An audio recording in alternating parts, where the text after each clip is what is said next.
There are now more than 115,000 confirmed cases of the coronavirus in Maryland, and more than 3,500 people have died in our state. The Department of Health says this is a slight uptick compared to the last few weeks. Good evening, I'm Rachel Cardin. Since March, the entire nation and beyond have been practicing social distancing, wearing masks, and hand washing in efforts to stop the spread of COVID-19. Now, a new study by Johns Hopkins links strict social distancing to a much lower chance of infection. WJZ's live Amy Kawada joins us with the latest, breaking down this study. Amy?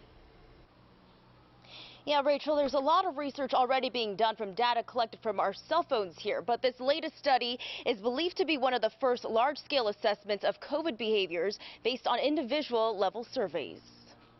In June, researchers at Johns Hopkins surveyed over 1,000 Marylanders. We actually had individual reported data, and so we were able to disaggregate this data by age group, by race, so we could actually look at the practice of social distancing. Participants were asked questions like if they wear masks and practice social distancing, their history of COVID-19, and other behavioral questions such as if they use public transportation.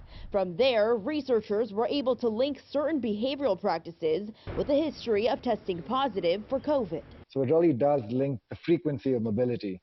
So if you went to a grocery store once versus if you went to a grocery store 7 or more times, there definitely was a difference in your risk of exposure. Results from the study shows those who practice strict outdoor social distancing had a 1/10 likelihood of ever contracting the virus, while those who spent more time inside public venues or used public transportation were more than 4 times likely to contract the virus. Because these are two situations where it may be hard to socially distance. 81% of people surveyed who were ages 65 and up reported they always practice social distancing, while only 58% of people between the ages 18 to 24 years old reported they did.